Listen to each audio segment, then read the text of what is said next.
continuation of the talk that I was doing earlier about the truck driver issues and stresses and strains. I'm trying to make these a little bit shorter so that you guys aren't sitting there for 15 minutes at a time. I know that's a pain in the butt. Anyhow, part of that deal, what I was talking about with stresses and strains and the log books and stuff happened to me, and that's why I'm thinking about it. We're trying to get home and get the last load done and get to the next location so we can go home, which is exactly what I was doing this morning. I got up and I'm thinking, all right, I got to get this one load. It's going to be 9 hours, boom, boom, and I'll be home. And then I get a phone call and they're asking me to do another load because somebody dropped off. They had an extra load and they need me to grab one.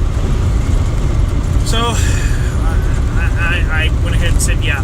I mean, yes, I could have said no, but then when I needed a break, when I needed time to go do what I needed to do, they might not have let me. So, yes, I'm going to take this load. So now, instead of being home tonight, it's going to be, I got to wait until after tomorrow night, when I get done with my loading tomorrow night, and then I'll be able to go home. And, anyhow, because of the logbooks, because of the way DOT and the government regulates things, it makes it impossible for us to really make a good living and actually even have time with our families.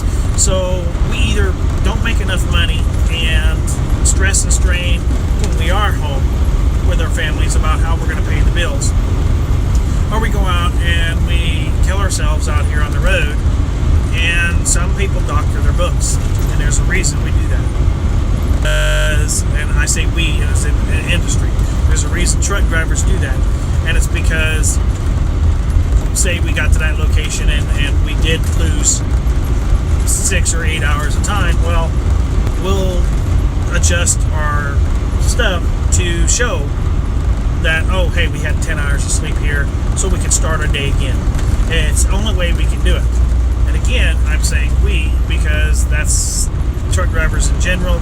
When it happens, this is why. I'm not saying I just did that or anything like that. What brought this up is I'm driving, talking on the phone. They called me. I have to do another load. Cop goes by, lights turn on. I look down, 71 miles an hour. Crap.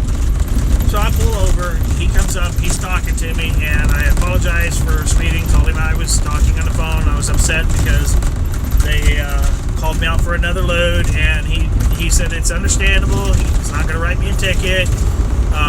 He just needed me to be aware I was speeding, and I said, yes, sir, I am. And he says, do you mind if I do an inspection? So, yeah, go ahead. I give him my logbook. He sees it. I give him my paperwork for the truck. He sees that, goes back to his vehicle, calls it in, does the legal thing. Comes back, gives me a piece of paper showing that he did an inspection and that he looked over my logs and stuff. Basically, I'm not getting a ticket. It's just that's the way it is. And anyhow, that shows on my deal that he stopped me. So now my logs will have to match that write-up. They will have to match everything. If it doesn't, I can get in trouble.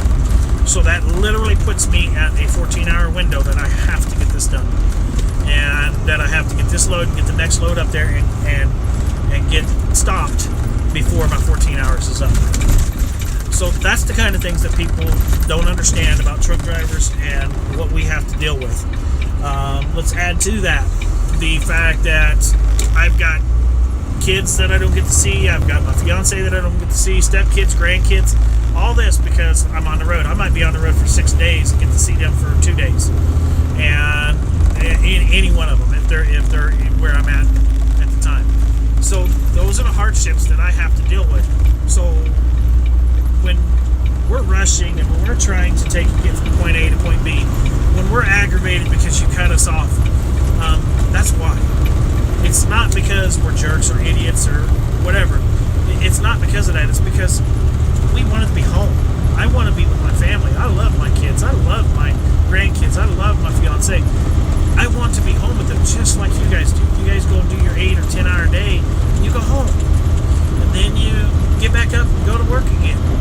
And when you think how stressful your day is, just remember the guys that brought the goods that come into your home, the vehicle that you're driving, the material that built your home, are out there every day stressing and straining, worrying about when we're going to be home with our fiancés, our wives, or our kids, grandkids.